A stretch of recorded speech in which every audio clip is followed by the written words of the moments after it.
नियम के अपवाद। चलिए हो गया, स्टार्ट कीजिए। हो गया है। देखिए पूरे केमिकल बॉन्ड में जितने सारे परमाणु होते हैं या एटम होते हैं वो अपने आउटर मोस्ट सेल या बाह्यतम कक्ष में 8 इलेक्ट्रॉन लेने की प्रवृत्ति रखते हैं, इसीलिए केमिकल बॉन्ड बनाते हैं। ठीक है। और 8 इलेक्ट्रॉन की रचना को हम लोग अष्टक संरचना कहते हैं। ठीक है। लेकिन कुछ ऐसे भी तत्व हैं जो अपने यौगिक में 8 इलेक्ट्रॉन का पालन नहीं करते। उनके पास या तो 8 से अधिक होता है या तो 8 से कम होता है। इन्हीं को हम लोग अष्टक नियम के अपवाद या अष्टक नियम से विचलन कहा जाता है। ठीक है। इसे हम लिखना चाहें तो लिखें, देखिए कुछ तत्व अपने यौगिकों में अष्टक रचना का पालन नहीं करते, बल्कि उनके संयोजी कक्ष में 8 से कम या 8 से अधिक इलेक्ट्रॉन होते हैं। देखिए इन्हें ही अष्टक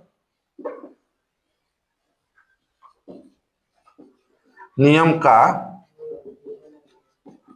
अपवाद कहा जाता है। ठीक है। इसके बाद सुन लीजिए क्या हम लोग लिखे। हम लिखते हैं कि जितने सारे परमाणु हैं या एटम हैं, जब भी कंपाउंड बनाएगा, केमिकल बॉन्ड बनाएगा, तो अपने आउटर मोस्ट सेल में 8 इलेक्ट्रॉन लेने की प्रवृत्ति रखता है, उसी के लिए रिएक्शन करते हैं ना। इसको हम लोग अष्टक रचना या ऑक्टेट रूल कहते हैं। ठीक है। लेकिन कुछ ऐसे भी तत्व हैं जब यौगिक बनाएंगे तो अपने संयोजी कक्ष में 8 से अधिक या 8 से कम इलेक्ट्रॉन रखेंगे, माने 8 नहीं रखेंगे। तो इसी को हम लोग अष्टक नियम का अपवाद कहते हैं। ठीक है। ऐसे यौगिक 2 प्रकार के होते हैं। देखिए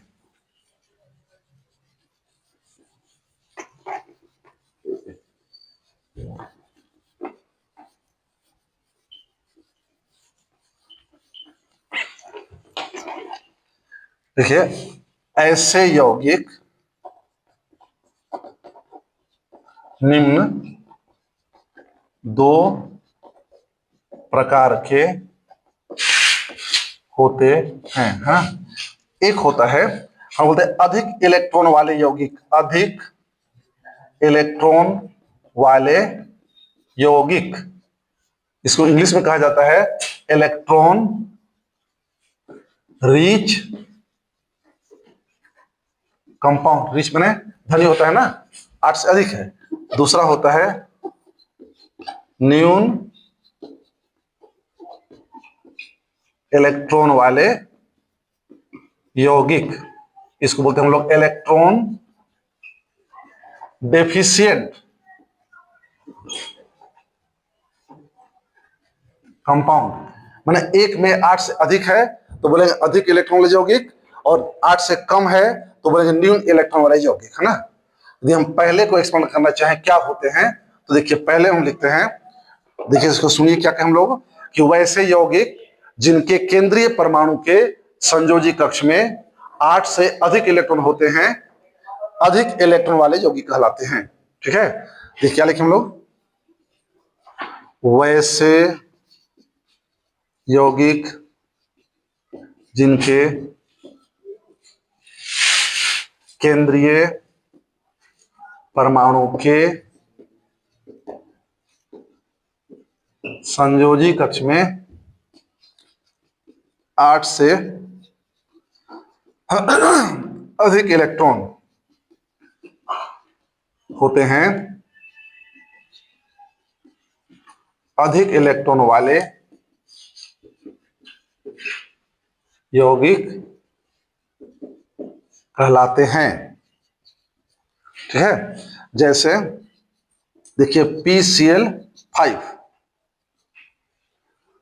SF6, IF7। PCl5 phosphorus pentachloride है, SF6 सल्फर हेक्सा फ्लोराइड है, IF7 आयोडीन हेप्टा फ्लोराइड है। जिसका हम डॉट स्ट्रक्चर बना के दिखाना चाहें कैसे 8 से अधिक है, तो देखिए इसको।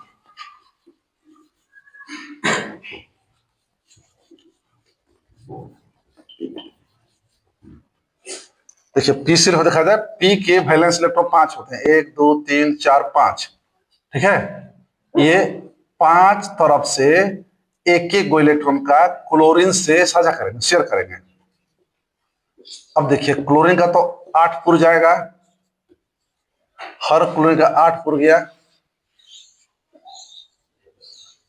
लेकिन फास्फोरस गिने तो कितना हुआ 10। हम लोग क्या लिखेंगे 10 इलेक्ट्रॉन्स किसमें, किसके पास, पी के संयोजी कक्ष में, पी के संयोजी कक्ष में 10 इलेक्ट्रॉन हो गए, 8 से अधिक हुआ। उसी तरह SF6 देखेंगे, इसमें 6 इलेक्ट्रॉन, 1 2 3 4 5 6 फ्लोरीन से एक एक का शेयर करेगा।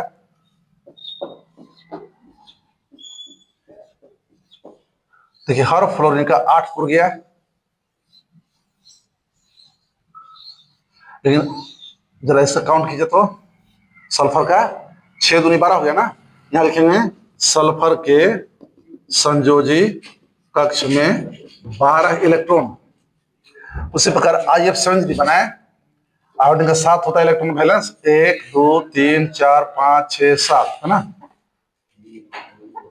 एक एक साझा करेगा सबसे, F F F F F F F है ना। देखिए हर फ्लोरीन का ऑक्टेट कंप्लीट। लेकिन आयोडीन गिने तो कितना हुआ, आयोडीन के वैलेंस सेल बी सेल में कितने हुए 14 इलेक्ट्रॉन, 14 इलेक्ट्रॉन। ये सभी अष्टक नियम के अपवाद हैं, जिसके वैलेंस सेल में 8 से अधिक इलेक्ट्रॉन हैं। हो गया।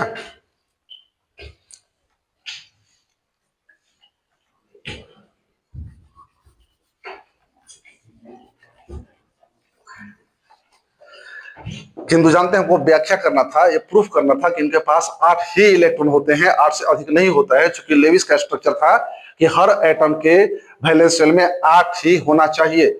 इसको हम लोग कहते हैं आधुनिक व्याख्या। कैसे दिखाया गया इन्हीं को, है ना, आधुनिक व्याख्या इन्हीं यौगिकों का। तो इसमें कहा गया कि फास्फोरस देखिए 3 इलेक्ट्रॉन का शेयर करेगा, अब बाकी 2 इलेक्ट्रॉन ये क्लोरीन को हाफ कोडेंट कर देगा। अब काउंट कीजिए, ये एक एक शेयर किया है तो 2 4 6 हुआ, 7 1 8 पूरा ऑक्टेट है ना। फिर जब एस की बात करें, एस ये कहता है केवल 2 इलेक्ट्रॉन का शेयर करेगा, अब बाकी 4 को ये हाफ कोडेंट कर देगा। 2 4 5 6 7 8, इसका भी 8 हो गया है ना। IF7 कहता है कि आयोडीन केवल एक शेयर करता है, अब बाकी 6 को ये हाफ कोडेंट कर देता है। अब गिन तो जरा, इसका भी हर एफ का तो 8 चाहिए था, हो गया। इसका 2 4 3 4 5 6 7 8 कंप्लीट। मैंने ये दिखा दिया गया कि ऐसे यौगिकों में केंद्रीय परमाणु और साझिक परमाणु के बीच अर्ध उपसहसंधि बंध होता है, इसलिए इनका अष्टक पूरा रहता है। ठीक है।